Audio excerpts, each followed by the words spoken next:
Good afternoon, everybody. My name is Warren Evans. I'm the producer of D3TV, which is a live streaming venture for the NHRA Lucas Oil Drag Racing Series. And I want to welcome you to our seminar here today on live stream and motorsports. We put together a panel of so-called experts. Use that term loosely. Actually, they're all very talented in the areas of live streaming and content production, and we're happy to have each of them here with us today. I'll start on the far end and just let them introduce themselves to you, and we'll start with Chet Christner. Greetings. I'm going to be a little loud because I'm an announcer, so I'll try to hold it down. I'm with Speed Shift TV. We broadcast oval track racing, a lot of dirt track stuff. We do one asphalt race a year, but almost everything is circle track oriented as far as what we do. So I don't know, what are you looking for? Is that good? That's good. Awesome. What's your name again? Chet Christner.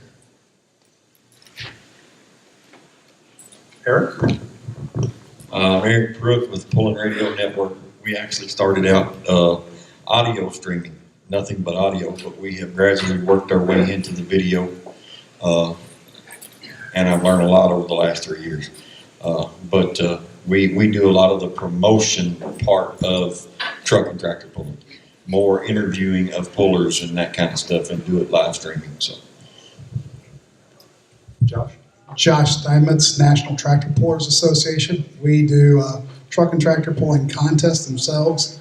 We've streamed pay-per-view now for 7 seasons, and just a week ago, we would have streamed our 8th awards banquet live.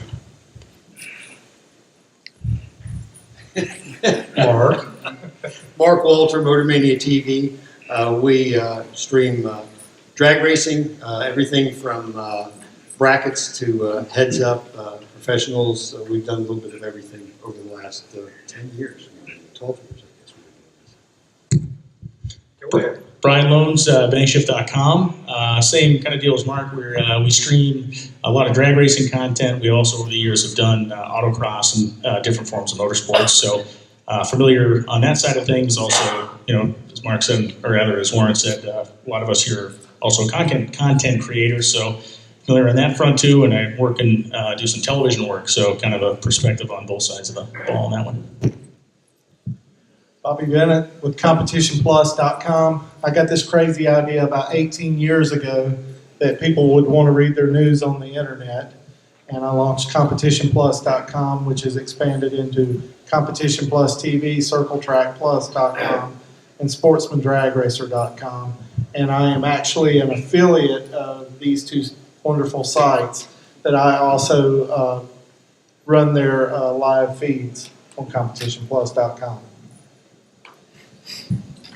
So if you were here with us last year, Bobby and Mark and Brian and myself put on this seminar, and we got some great response, and PRI asked us to come back and do this all over again. And Chet and Josh and Eric were in the audience, so that's how they got drafted. So make sure your questions are good, and you can be up here next year as part of the panel.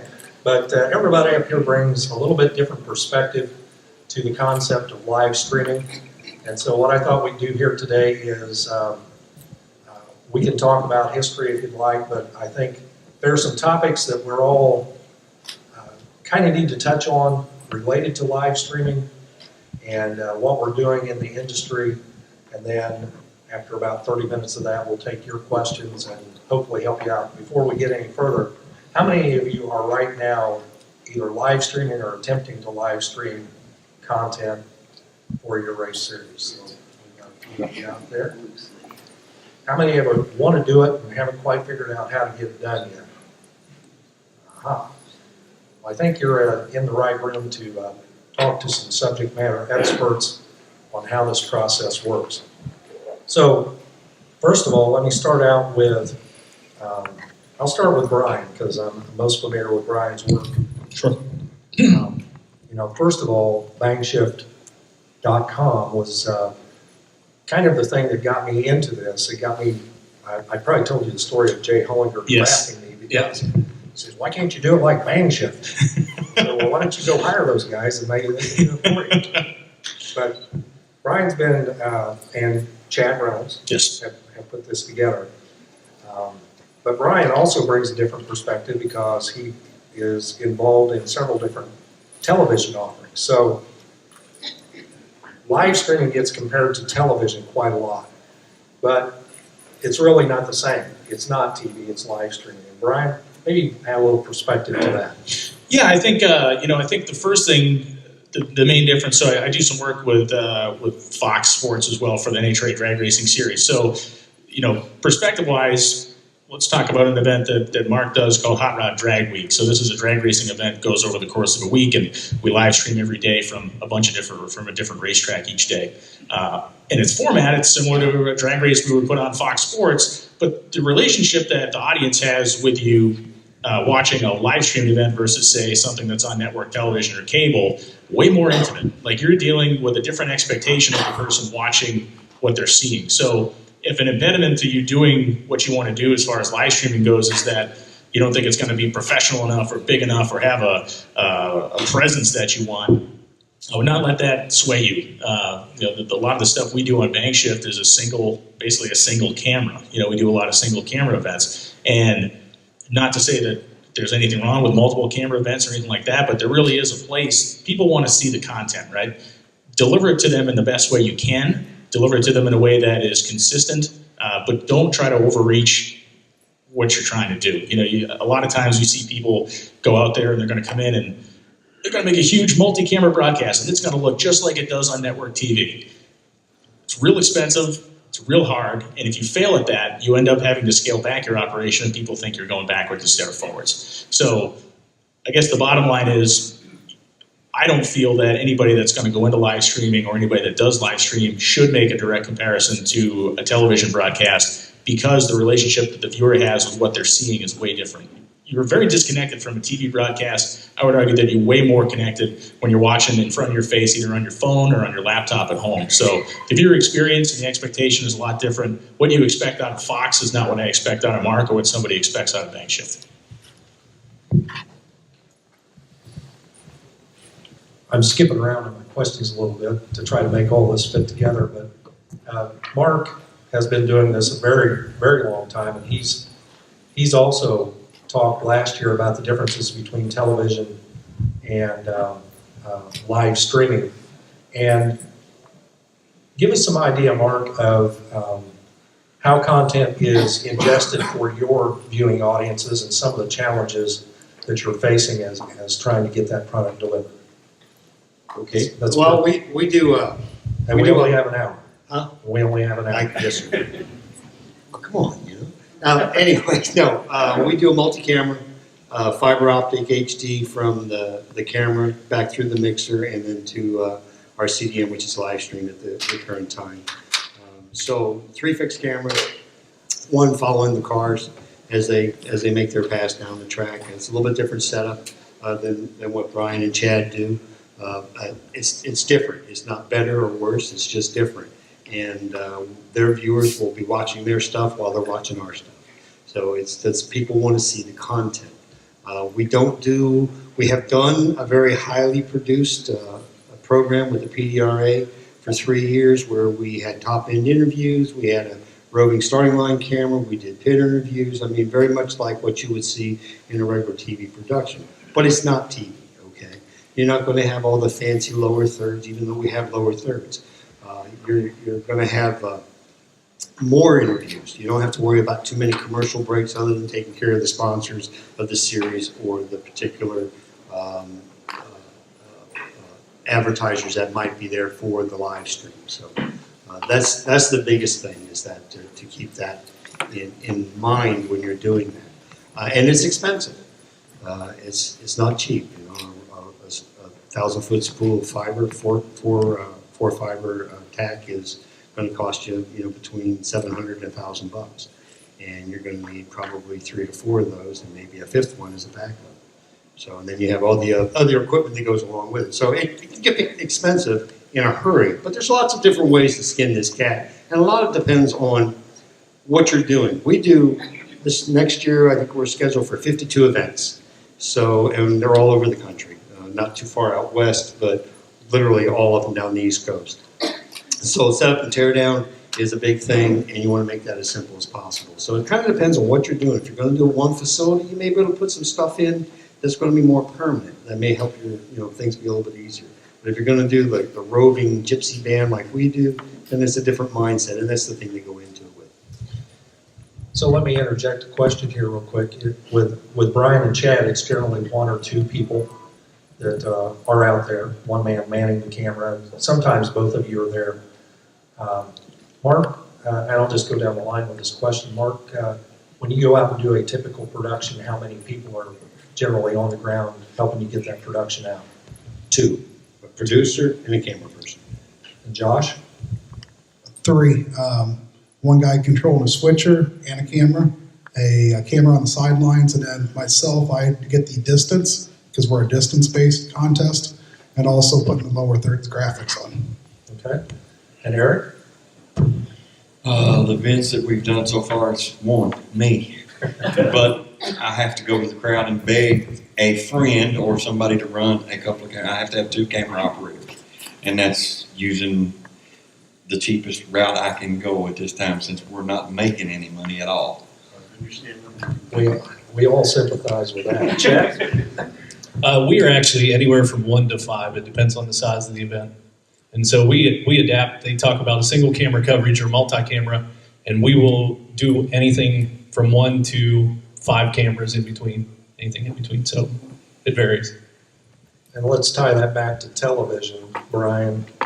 When a Fox TV production is put together, how is it like half a county that is part of that? Or? Yeah, no, it's dozens of people. I mean, and I think the one example that we all share up here is that, there's definitely an efficiency in the manpower situation doing a lot of this stuff. But yeah, I mean, when you see a network or a large live cable broadcast, it is dozens of people and it is millions of dollars of equipment.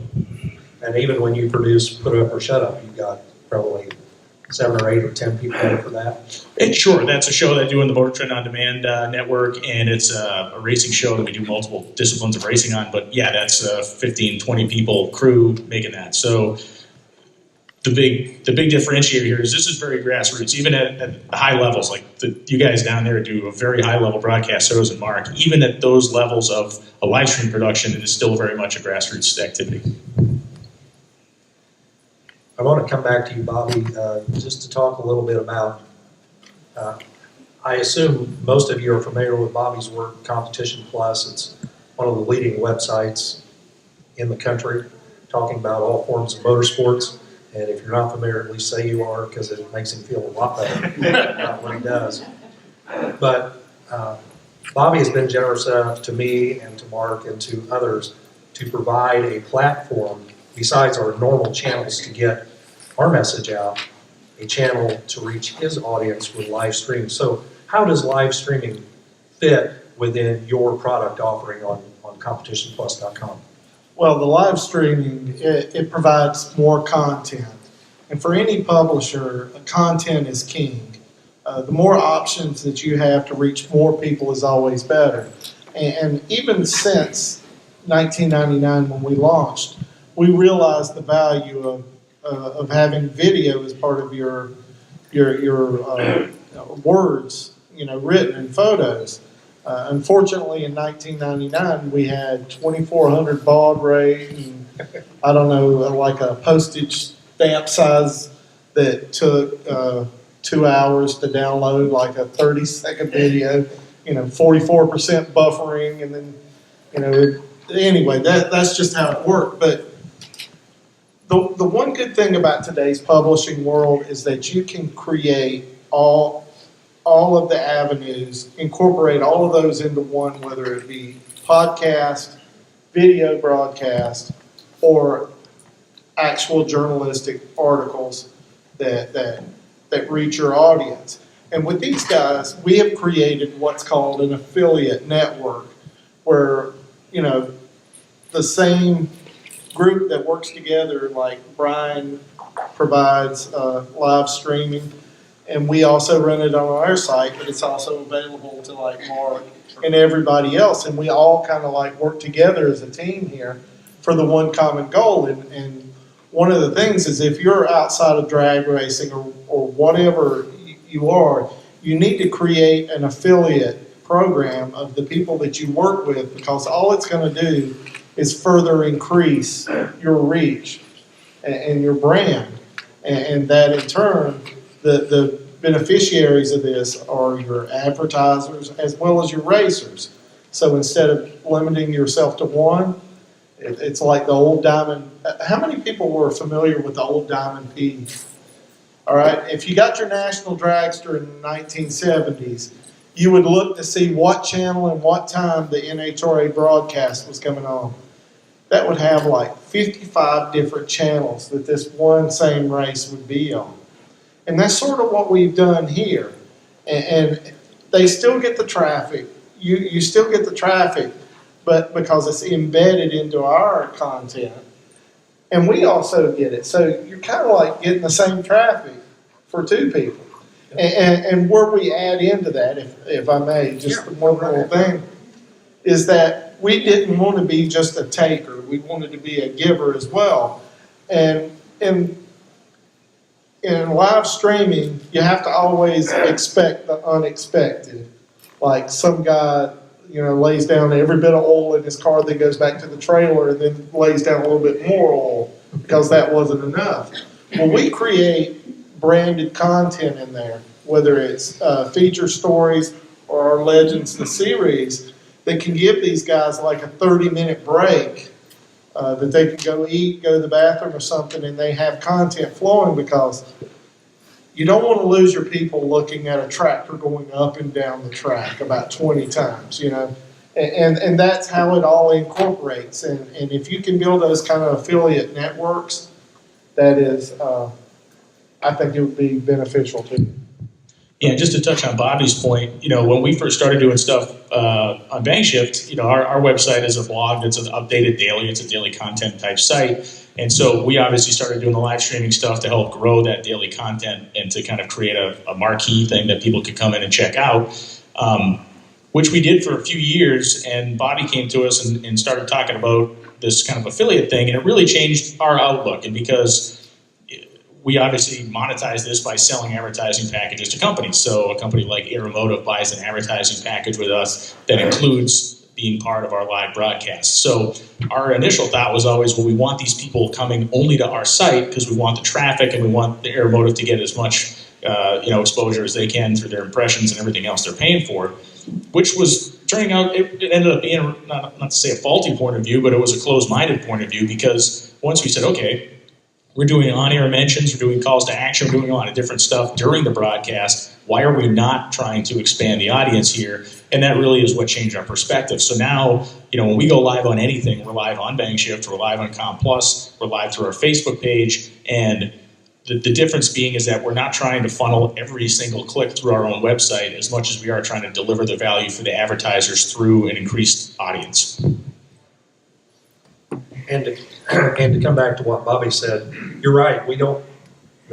Bobby's content or other content that we can get is a great value to my production in particular. As you said, we have boil down situations, we have rain situations, and the fact that Bobby and I work together, all of us work together, I can take one of his Legends archives and run it as part of my program. So it keeps the audience engaged and entertained, and I appreciate that very much.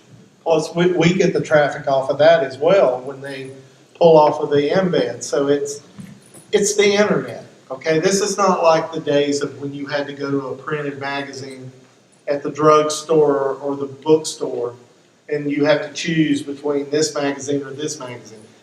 They're going to look at him. They're going to look at him, and me. Because people are going to get bored. And the more options that they have to go to, it just works all. It works better for all of us. Well, I jumped to a question now in my mind that we probably ought to talk about a little bit, even though I didn't forewarn any of you about it. I have no knowledge of that. Okay. So Eric kind of said it for all of us. He's not making any money at this.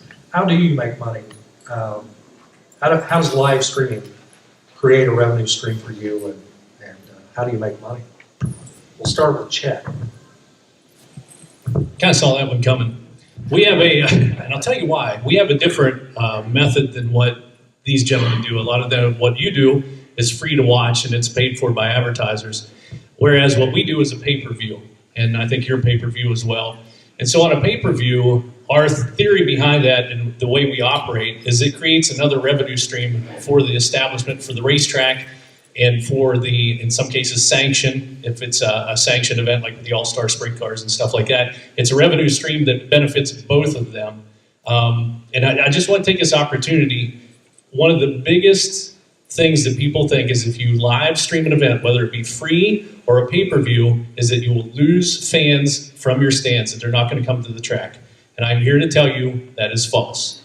You will gain fans. You will gain racers because they're going to watch your event, they're going to watch your track, and they're going to want to come race with you.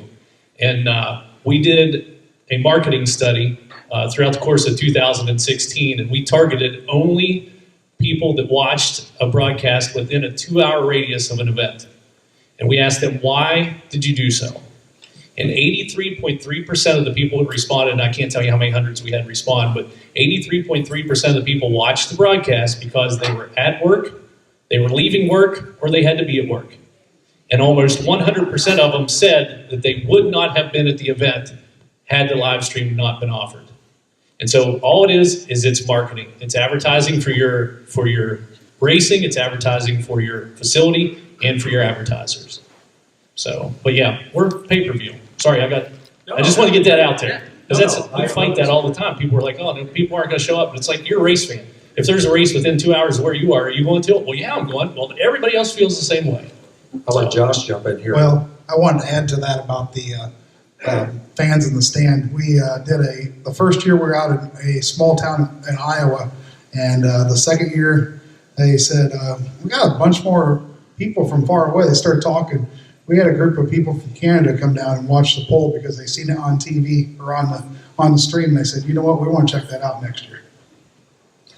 That's right. It's kind of I know we all look at our demographics and all the analytics from our CDN, our content delivery network, and it's amazing to see how many hundreds of thousands of people watch it over the course of time and how far that reach is. I know last year mine was 174 countries, which just boggles my mind. Now most of it's the United States and Canada and such, but just to have two people go on a racetrack in Indiana and knowing somebody in Australia is watching it is. Well, one last anecdote on that front. The Hot Rod Magazine Drag Week event started out in 2005 with 36 cars, and once we started live streaming that event, they had 400, I think it was 370 some cars show up last year, but that number is not the insane part. The insane part is about 10 of the people that competed last year shipped cars from Australia, they shipped cars from the European continent, from England, from all over the place. So the only reason those people did that is because they could see the event from where they lived, and they had to do it. So not like any of us are going to sit here and say, yes, it's costing you fans in the stands, but there is physical evidence, whether we're talking about a study or whether we're talking about our interactions with people from across the world that are attending events because they've been able to see them on their phone. It's a totally different deal. And I just want to add one thing. If you put on a good event, you treat the racers right, you're going to get more racers and you're going to get more fans. That is exactly what we have seen for 12 years. How many of you out there are participants, racers? How many of you race right now? When you go to an event, what is your expectation about live streaming? How many of you would make a choice of participating or not participating based on whether it's being live streamed or not? You would rather go somewhere that is being live streamed rather than not live streamed. And with you as well? As well. Yes. I'm in road course racing, which I think I'm probably the minority here, but there's hardly anybody doing anything in road course racing for live streaming. So, It will be next year. what's that?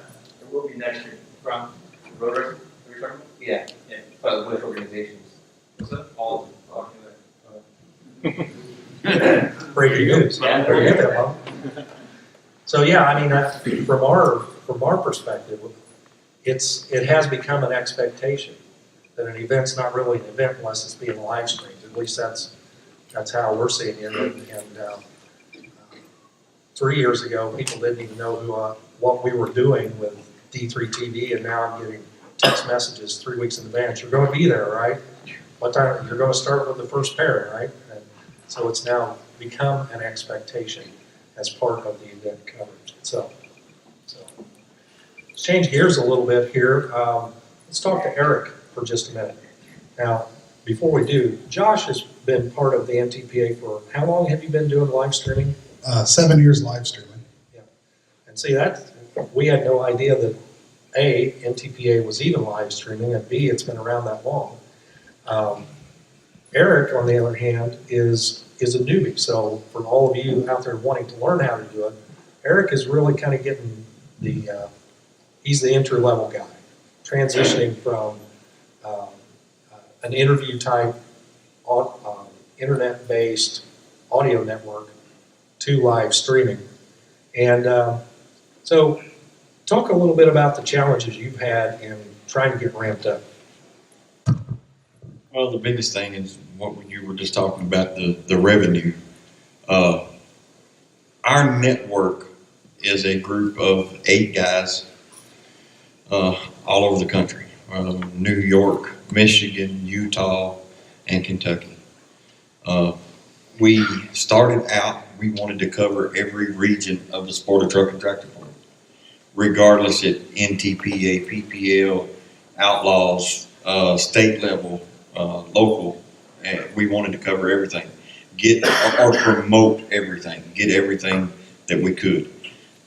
Yes, to get everybody to know who we were, we decided we needed to go to the big venues. We needed to go to Bowling Green. We needed to go to Tomahawk. We need places to get the people to support us to do what we needed to do in our vision. We did that with internet radio, audio. It didn't take us long to realize that video would be better. So we gradually started working into that. And now, this past year, I live streamed 2 events as far as the actual tractor pull itself. And then we do probably 3 to 4 interview style sessions a year, or I should add a venue. A lot of times it's every day we do a little hour interview deal. We bring the pullers in, we interview them. We even bring fans in, interview them, what they think of the show. And we live stream that through our avenue. And we're getting more into a event promotions type deal with video. So it's a learning curve, but I've been told by a few before, once you have the audio down, the video is easy. And They might have been lying to you. well, for me, to a certain extent, I believe it is. But there are, I know it's a completely different ballgame, and we're only doing 2 camera deals right now, getting ready to go to 3 in January. But our biggest thing is to promote the sport, and we knew that video was the way to go. So Eric, part of the challenge is the barrier to entry, right? Finding the right equipment. And then once you get out to a venue, you and I talked on the phone about this, about getting your production to the outside world and the internet and challenges with that kind of thing. You'd run across a really cool solution. We started out hotspot. I had done 2 or 3 shows and not had any trouble. We go into Bowling Green, Ohio, the largest truck and tractor pull in the world, the 3rd largest motorsports event in the world, and at 8:30 a.m. in the morning, we're not having any issue. But when you start seeing people start walking by, you're like, what's happening? But what is it, 60,000 people there through the campground and people walking through. It sucks up your bandwidth. But actually through some research and actually through some people of Major League Baseball put us on to a company by the name of DeGiro, and they have a goal box. And I actually loved it. The only thing is, with what we said before, us not making money, we rented one for a weekend just to see if it would work. And at Bowling Green this past year, in August, we wound up doing about 2 shows a day with absolutely no issues. And it was a plug and go like style deal. I was nervous, but the originator of Pulling Radio Network, Ray Taluki, had this all set up. He was actually broadcasting the live stream from his house in New York. This go box was actually sending him the signal. He was broadcasting over a hardwire internet, and no issues. I mean, there were some signal loss at times, but the stream still went through. And but that's a $12,000 toy, and when we got done with the rental of that weekend, it went back. Real quick, do you know if that equipment was using some sort of bonding technology to incorporate multiple cell carriers? Yes, it was a bonding issue device. It had 2 T-Mobile SIMS cards, 2 Verizon, and 2 AT&T SIMS cards in it, and it pulled from the best signal that it got. Yeah, it's an amazing piece of technology. That's the thing, technology keeps moving forward. You know, whenever Mark started in on this, he was doing a Windows media solution and satellite. what was it? Satellite. And satellite. And so it's becoming smaller, easier to use, more compact. It's easier. It's still not easy, but it's easier than it was. Bobby? How would you guys have done with the 2400 baud rate that we had back in the day? The dial. Anybody remember those days? Oh, yes. When I first started, they had an audio-only option. You could call an 800 number with our provider, and you could actually put a phone up to it. And we never did it. We talked about doing it once, but we said, we'll stick to video. Well, when we started, it was AOL. I think they had just come out with 3.0, and you could still get them on the disc. And you would have to turn off your call waiting, or you'd get knocked offline. Those were the days that we started with the internet thing. But even then, we could see that there was a day coming for the live streaming here. Because just like the internet magazines overtook the print to a point, we also saw that eventually the internet was going to create an opportunity to bypass television, because in its nature, television is very expensive. Yes. And the same way when it comes to providing content on the internet, printed magazines are expensive, but the internet, that gave a lot of us old printed guys that didn't have a deep pockets a chance to work our craft. Yeah, I'm very, very happy that the technology is moving along. Of course, I'm in IT, so I'm always happy when we talk about geeky stuff like that. Keeps me in a job. Eric talked about some of the challenges, and I can tell you a personal challenge that I have, and Mark can talk about this a little bit more. You're away from there, Mark, right? Yes, sir. Okay. I post my video. My live stream is carried by YouTube. It's the simplest, easiest platform for me.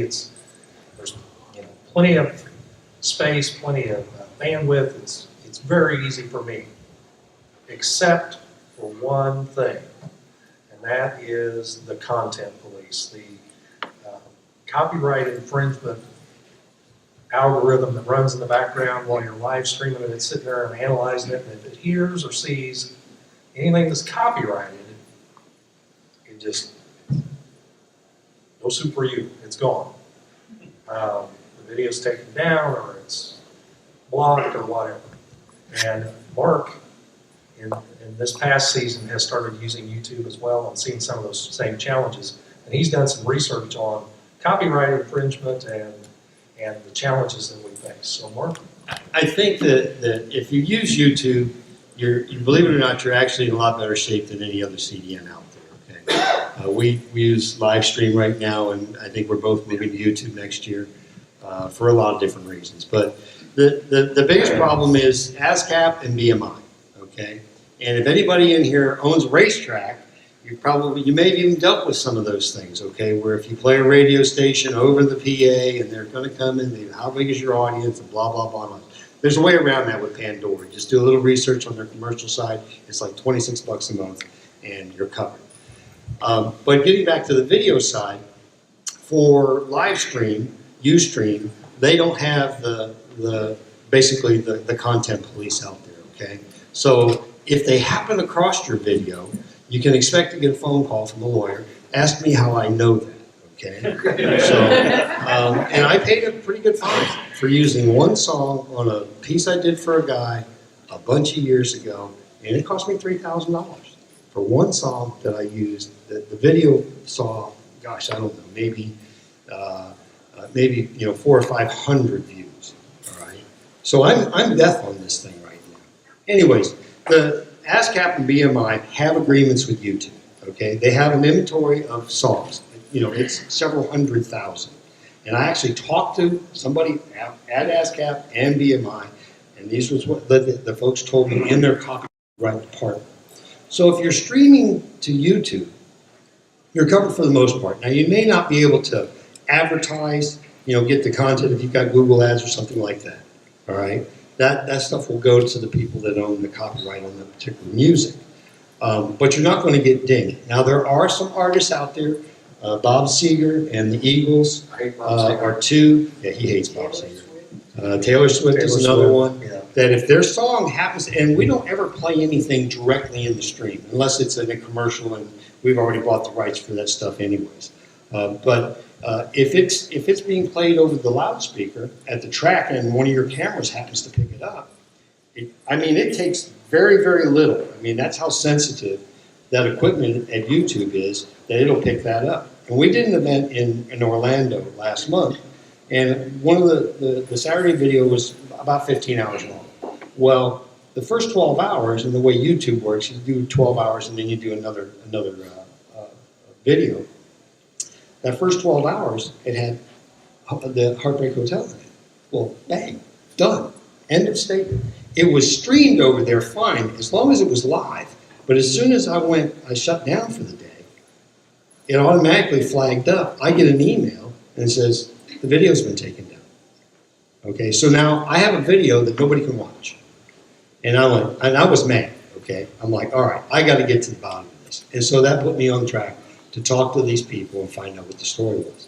I think there's a way around it, and don't take this as a gospel, but through the commercial Pandora account, because I know Ryan said that NHRA has that, so they go from track to track to track. You can set up a playlist. You can pick the songs that you want to play. So if you're a track operator and you want to play music through that, you spend $26. I think their MP3 player is $100. You connect it to the internet. You set your playlist up, and as long as it's music that's under ASCAP or BMI, and you can just go out and do the research, you can set that up. And if you're streaming anything, you're not going to get dinged for a copyright and have the video taken down. And I spoke with the people at Pandora, and they're like, well, you really can't play it through, through your stuff. And I said, no, I don't want to do that. So there's a little gray area there, so it might take some more research. How does YouTube differentiate from using Pandora or regular radio? It doesn't. It listens for the particular, the melody, the notes, and it sees all of that electronically, is how it picks that up. Right. You said that if you're using Pandora, you won't get dinged. Well, no, if you're using Pandora and it's on the ASCAP or the BMI list, you're not going to get dinged, okay? Now, Pandora allows you to play all of their music, all right? But it's only for the people in that arena. So in other words, it's played over the PA where it's you could have a shop and you're playing Pandora over the shop, speakers or what have you. So that, you're not gonna get dinged there. But if it happens to be picked up by a camera or what have you, and you go to YouTube, as long as that song is covered under ASCAP or BMI, which they have agreements with YouTube, then you're fine. You're not gonna get dinged, you're not gonna have your video pulled down. And so there's kind of a way around it, and this is what I'm trying to explain to people, because I literally, last month is when I found all this information out, is that if you have a Pandora account, commercial account, you go through and you set up your playlist, because you can do country, western, rock and roll, I mean, old stuff, new stuff, however you want to do it. And as long as you make sure those songs are not, or fall under the ASCAP and BMI cap umbrella, you're good.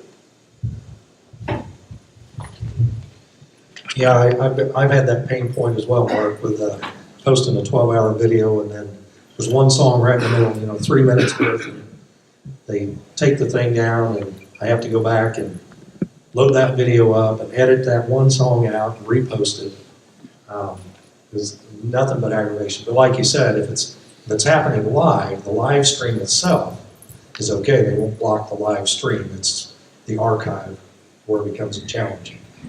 So we'll come back to these guys in a minute or two at the end here, but does anybody have any questions? Hands are going up. We'll start right here. Brad? I'm Vice President of Canadian Automobile Sports Clubs in Ontario. We're doing regional racing, and we're going to do live feed next year is our plan. We raised a lot of money from our sponsors to do something really special, to make racing special. And we just want to, I don't know if you guys have heard of a company called Connects to Share. I don't know at all. You can do this Motorsports live streaming through them. Have you heard of it? I have not. Okay.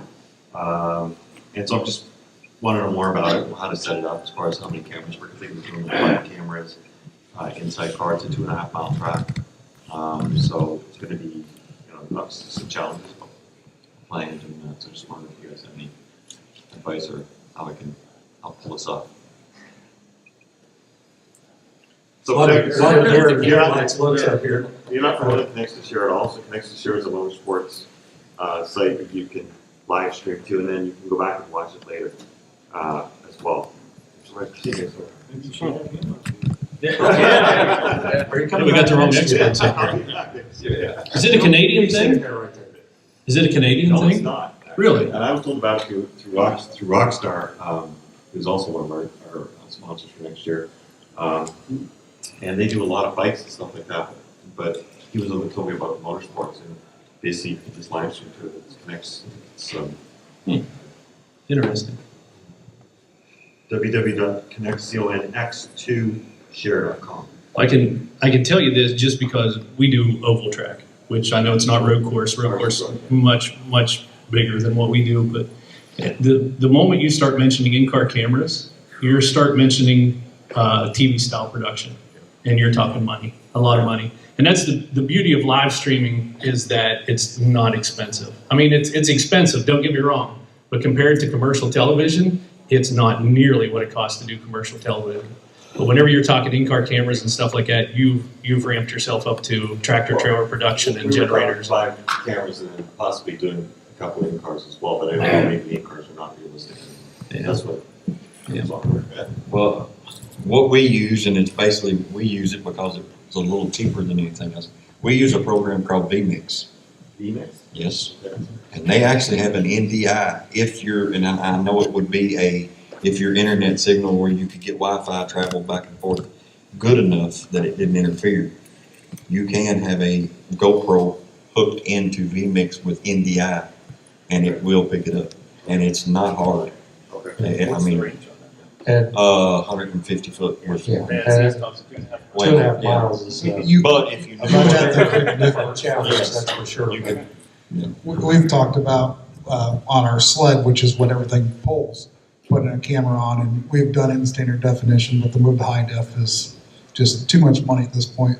We've talked about doing the NDI. Basically, we create our own network around the track first. But my biggest advice would be just to test whatever you think you're going to use. Go out, see if you can go to another sanctioning bodies event or some kind of test day you might have in the spring or something. Get out there, try it 2 or 3 different times, And then when people get there, we'll change how things work as well. Even things that aren't even, anything wireless can change. Yeah, and if you get the opportunity to test using somebody else's equipment without spending the money, I think I spent as much on my testing as I did on my daughter's college education.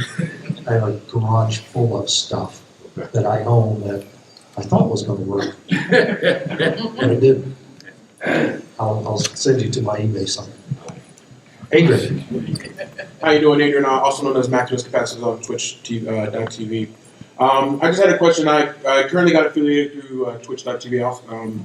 So I'm trying to bridge the gap between the gaming world, the gaming streaming world, and real life on location events, as far as racing. So I just wonder if you guys had any advice on any avenues that I could take, or just any advice in general on what I could do next, what's my next step. I'm currently starting to get into the on location stuff, doing some walk around here and stuff like that. But I'm trying to bridge that gap. I'm trying to be more, do more hosting kind of on location kind of stuff, and just, I'm trying to figure out the right formula to bridge that gap between the gaming communities, the Gran Turismo, the Forzas, the Mud Runners, all those iRacing stuff, and the real world stuff. So if you guys just had any advice from me, that would be great.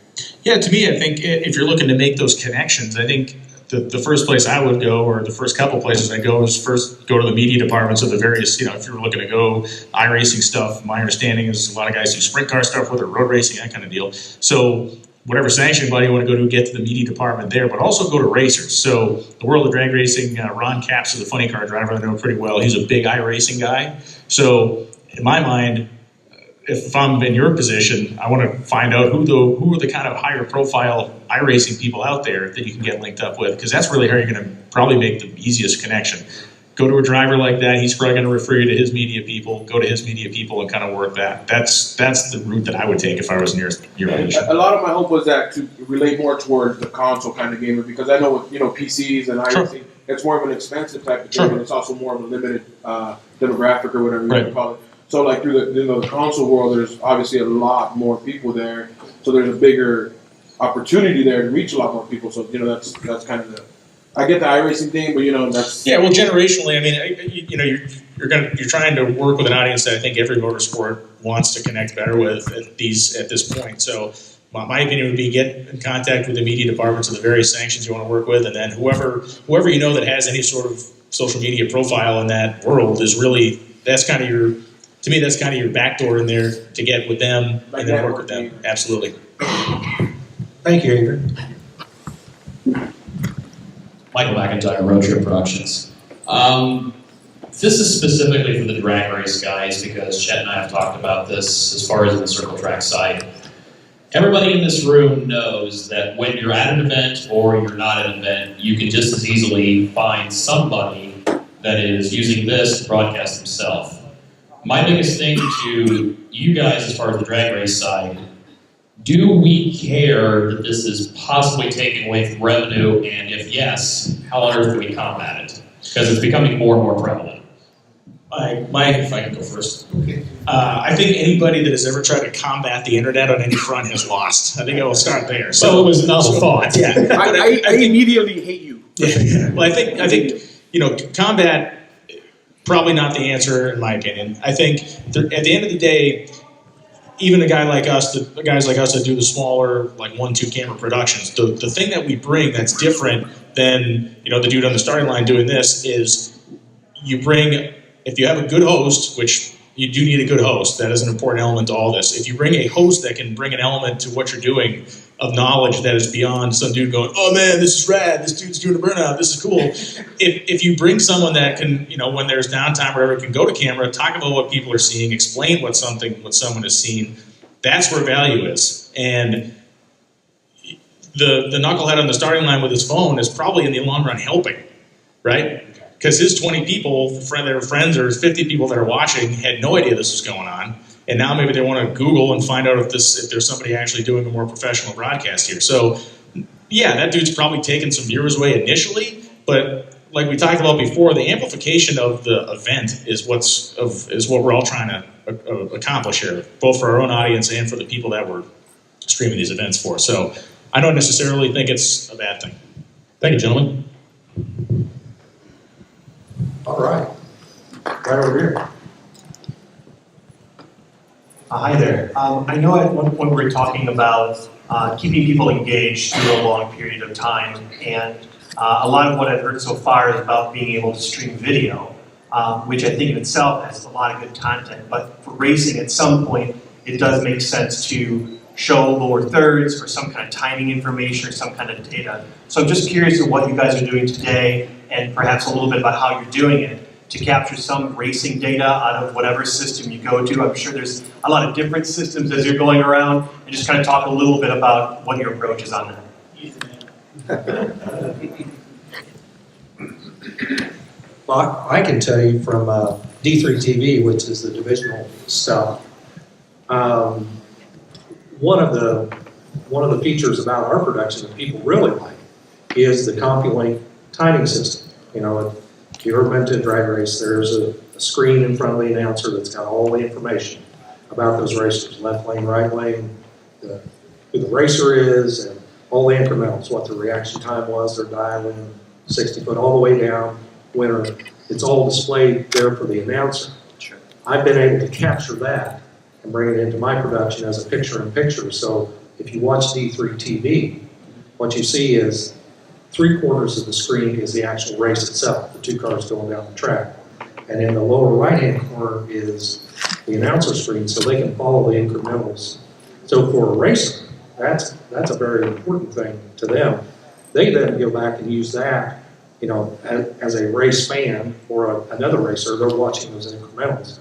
But as a racer themselves, they can go back and historically look at their data, or they can do research on their competition or whatever it is. So it's very valuable information. And yeah, I insert logos for the event itself, just headers to identify the classes and those kinds of things. So I dress it up a little bit. Sure. Just to enhance the production.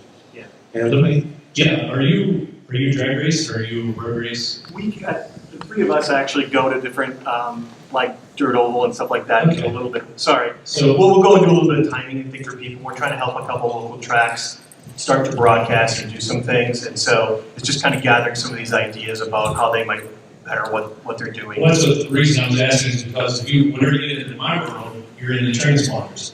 And there's some gentlemen, if you go down the escalators and take a right-hand turn and you get off the escalators, race monitor is set up down in this hallway. And they make a thing called production tools. Okay. And they will take transponder data and then you can manipulate it however you like. You literally have everything that the transponder collects.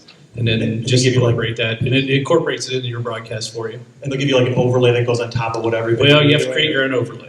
What's that? Yeah, you'll have to create your own overlay. Okay. But what it does is it gives you the data to work with. So it creates an Excel file that you just pull the information from that into your overlay, and then you can update it as every 3 seconds if you want to, or whatever. Yeah. Okay. Right. But they're downstairs; they can explain it to you. They're super nice guys. A lot of it too depends on the production tools you're using. Okay, we use Wirecast. We've used Wirecast for the better part of 10 years. And I know that's what Brian and Chad. I see a lot of you guys nodding over the same tool. I mean, Okay. it's, you know, and what he uses is very similar to what Wirecast is. So. Sure. And it's got lower thirds and NDI capability and so many things that you can do to bring that in. The biggest thing is, it's like for Warren, he's in the tower. I'm in a production vehicle down track. So getting the timing information to me, we're working on that. We've got one of our guys is working on a program to put that together to where we can send it down to the motorhome we use to motorhomes and you know, add it in from there. Yeah, I think something interesting too, and this is kind of a more beyond or far out projection or something that's exciting. RacePack is a company I'm sure many of you are familiar with, data acquisition company that make all different types of stuff. I don't know if anybody has heard about their new Vanguard system, which is if my son is go-karting at Daytona this weekend and I happen to be on my yacht in the Mediterranean, I can via the cloud, well yeah, you know, we all have one of those, but via the cloud, I can go on my phone and via the cloud watch his laps live. Not download data, not wait and get an email about it. I can actually go via the cloud and watch this guy run around the racetrack live. So what does that mean down the road? Well, down the road, it means that those race cars or go-karts or circle track cars could all be talking back to us. If we have a way to capture that data, you know, it's kind of exciting to think about in my perspective from any sort of motorsport. If these guys are now able to broadcast this stuff up to the cloud, it means that we should be able somehow, in some way, shape, or form, to capture it and integrate with what we're doing. And that would be That would be huge in many ways, because if you're going to take a level of technology that only exists in multi-million-dollar broadcasts, and schlubs like us may actually be able to use it. Okay. Yes, related question.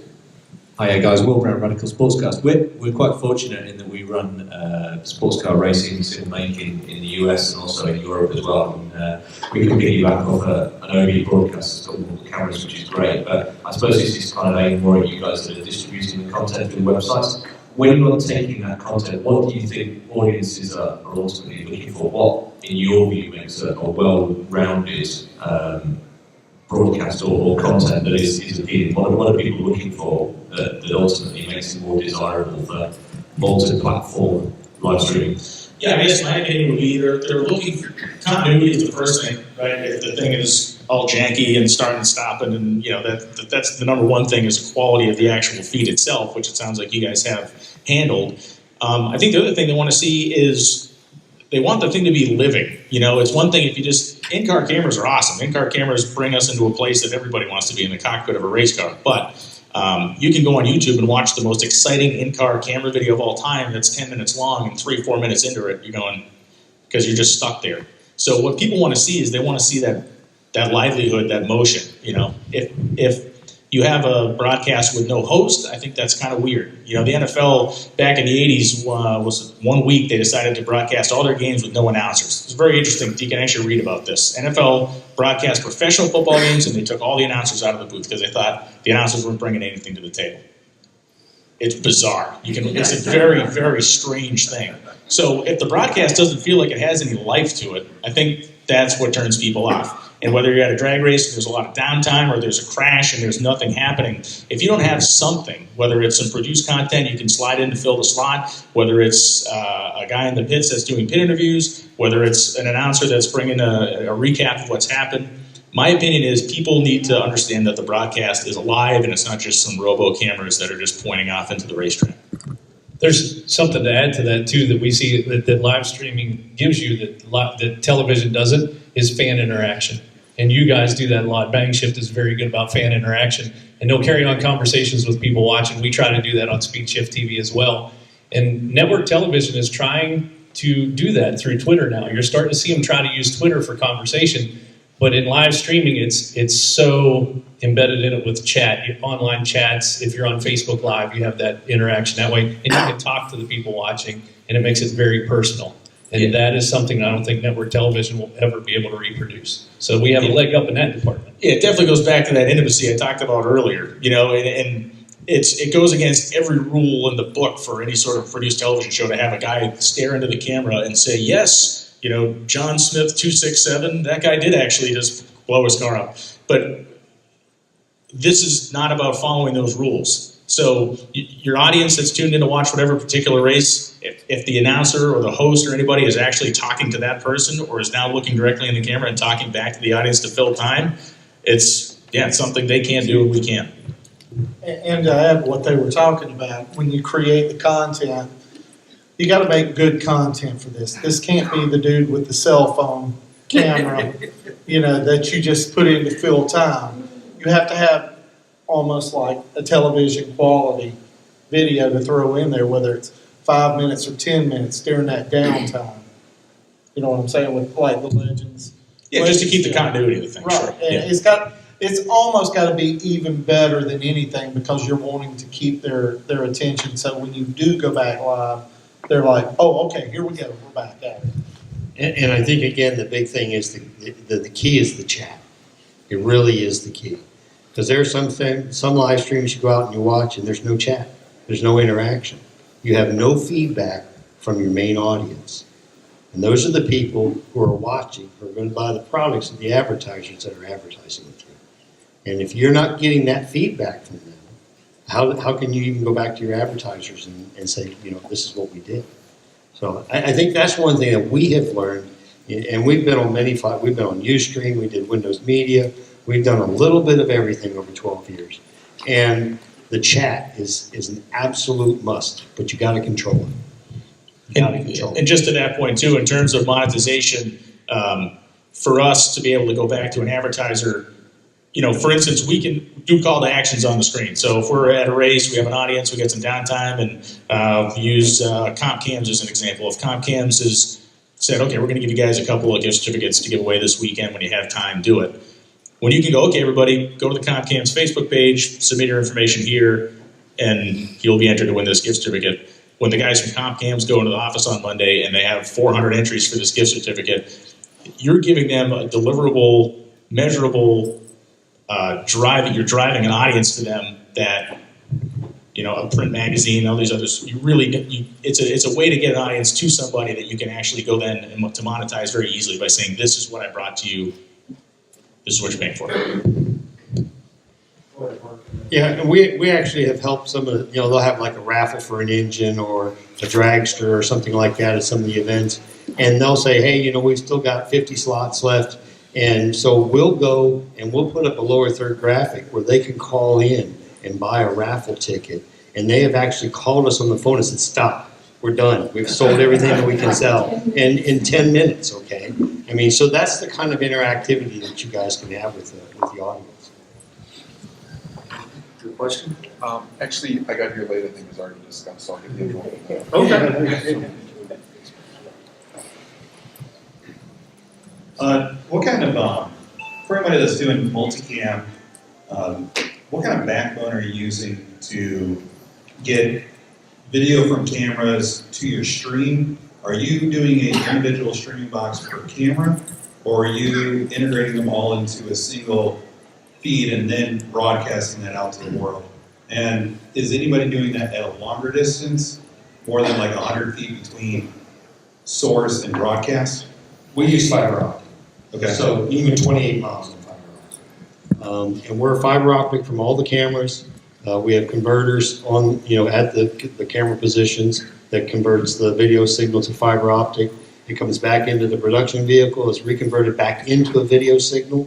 It's then put into a mixer. And from there, the mixer goes into our custom-built desktop computers where we use Wirecast as our software, and we mix everything in there. So you're actually picking the cameras, and we can do up to 8 cameras. We use the Roland VR50 is our particular mixer. We also have a Blackmagic. I'm trying to think of it. It's our Fly kit. So I'm not familiar with it. We have a different team that Television Studio HD. Yeah, I bought it from Warren, as a matter of fact. So. What are you using to convert to fiber optic? It's all Blackmagic stuff. Okay. It's all their stuff. And it's not that expensive relatively when you start looking at that stuff. So, but Go yeah, ahead, all the Blackmagic design stuff. We're doing SDI, and we're actually just using coax cable from out of like Home Depot, to be quite honest. You can run it 250 feet without having any issues. Someone runs over it, slices it, whatever. It's cheap. Going into Blackmagic cards, I got 9 video sources I can take into computer, and we mix it with Wirecast, and might be moving over to using Livestream Studio. But any way you do it, it's. And for me, I use, I'm like them, I use Wirecast on a Mac, and I bring all my cameras into the Mac.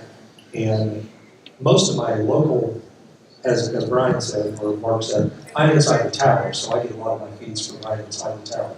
But my exterior stuff, I use wireless equipment from a company called Amimon. Amimon, A-L-I-M-O-N. They have a product called Connects. That product was made for Germans. Oh, that he's talking about. Yeah, you look up German wireless. Yeah. Okay, that's what we used to. I'm dealing with road racing, so long distances, Yeah, I forget what the range is on that, but it's a lot. It's a long way. Yeah. This is a little off the rest of the topics, but I'm curious if you guys have any advice on how you get people, for lack of a better phrase here, I apologize, it's offensive in the room, but the older generation that doesn't really get it, the drivers, the teams, the sponsors, everybody across the board. How do you get, even though you can show them the numbers, you can show them the facts, you can show them the data, you can show them the views, if they still think that it's just kids playing online? Like I've had that phrase actually said to me. So what's your advice on that? I've got, and I'm in the middle of an issue coming up in January. We have a tractor pull coming up, and a lot of the pullers are that way. Now, we're not actually live streaming this pull, but we are streaming it to a Jumbotron that is inside this venue.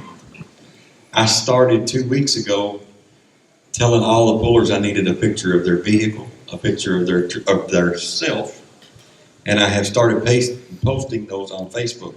And they're like, what's this for? Well, now they're to the point, they're like, that's a cool idea.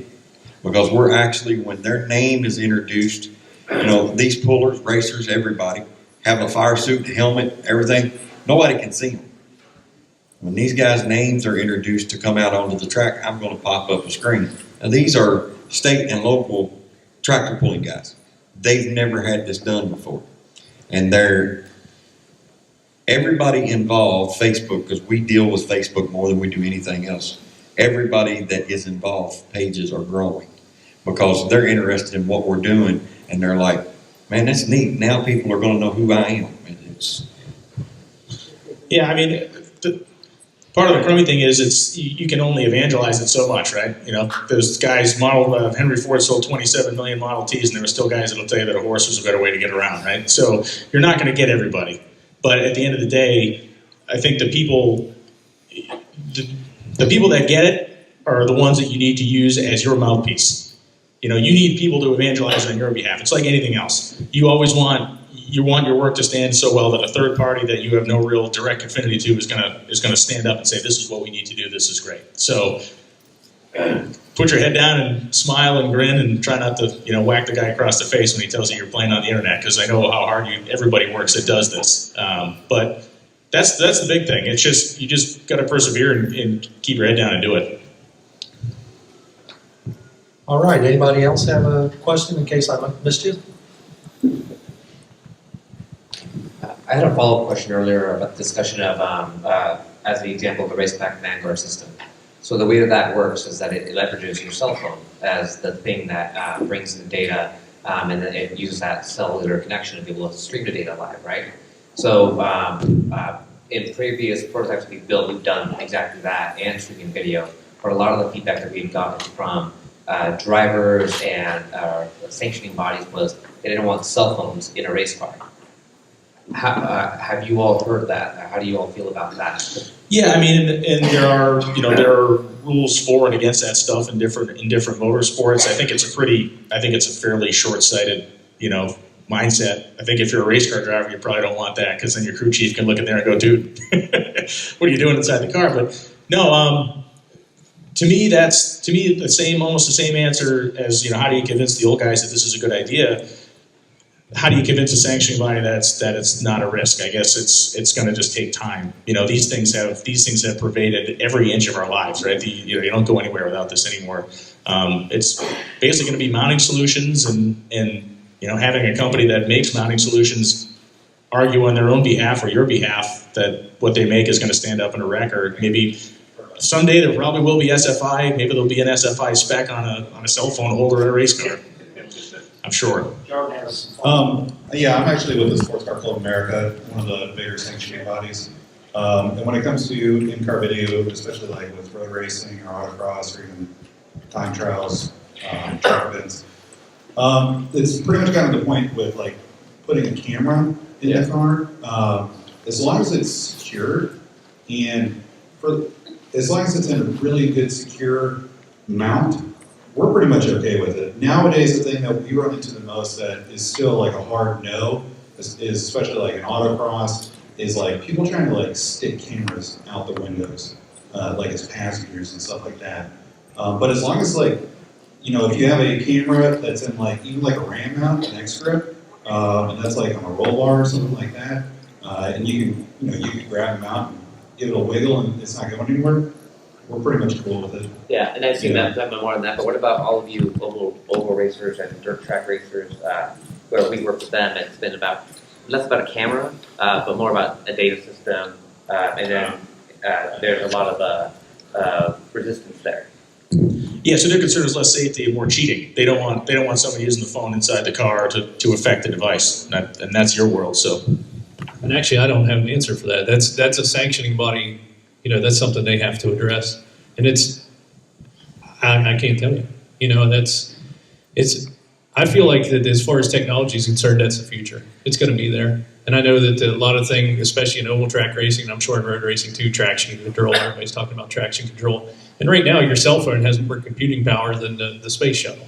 And so the ability is there. The Bluetooth is there, the connection's there, and you can hide it and stuff. So that's something that the sanctioning bodies will have to address. I think that's the people you need to talk to.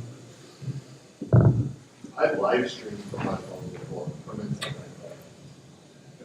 Yeah. While you were driving down the freeway, because I think I saw you weaving. Probably why I wrecked.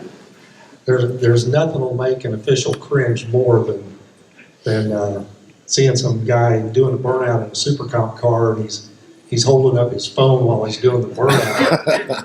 And that has happened.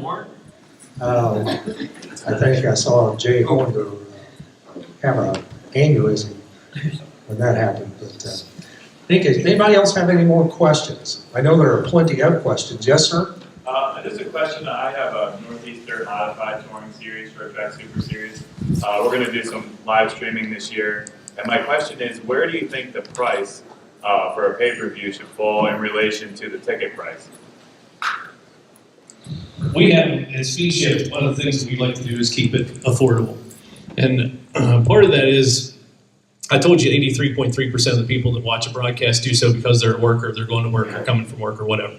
Well, there's also a portion in that 26.7% that don't go to the racetrack because they can't afford to take their family. It's just that simple. And so for us, we have two basic price points, $19.95 if it's a smaller show. Bigger shows, or maybe the last night of a big show, $24.95. And we try to always keep it right in that area. But if you look in our world, that kind of coincides with general admission tickets to the racetrack. And so basically they're paying for one general admission ticket. But the flip side of that is, or the other aspect that I should say, is the fact that the track is seeing revenue from that. We split our profits with the track and with the sanction. And so they are seeing revenue from a place that they would not have seen revenue from. And that's why one of the reasons we do it as a pay-per-view. But yeah, you have to keep it affordable. You can't get crazy with it and charge it. It's $95 to watch one night. Well, why? That makes no sense whatsoever. So, are you Brett? Yeah. Okay. I want to talk to you. All right. Well, I want to thank all of you for coming out today to join us. Everybody up here on the podium and people within the audience, this is a great opportunity to interchange information. Subject matter experts up here have shared their thoughts with you, and before we leave, I'll let each of you tell the audience how they can get in touch with you if they have any further questions. Chet, we'll start with you. Speed Shift TV. It's literally that simple. You can go on any of the social media, Speed Shift TV. And we specialize, if you're out there, we do oval track racing, primarily dirt track, with the exception of one very, very awesome asphalt track, which is Anderson Speedway. Other than that, everything else is dirt track racing. So, yeah, if you want to talk to us, Speed Shift TV. Pulling Radio Network. Find all contacts. Most everybody in the pulling world knows I was nicknamed the Godfather early on, but you can find me there. Eric Prewitt, just look me up on Facebook. NTPApoll.com, PUL.com, social media, wherever. But yeah, if you contact us anywhere, you'll get a hold of me. MotorManiaTV.com, MMTV. Most of those, if you do a search on that, it's going to get you to either our Instagram or Facebook, our website. What else is there? Twitter. And we're out there. And I'm Mark Walter, and you can find me on Facebook as well. So. Bankshift, BANGSHIFT.com, and you can email me at brian@bankshift.com if you have any questions. CompetitionPlus.com, and we're on Facebook and on Twitter at Competition Plus, and as well I'm on Facebook. It's Bobby Bennett, and my email is bobby@competitionplus.com. All right, and I can be, you can find me on Facebook. Just do a search for NHRA D3TV. That's how you can get a hold of me. So thanks to all of you for joining us here today. I hope that all of you have enjoyed this session as well. And if you like it, let them know PRI and we'll come back and do it again next time.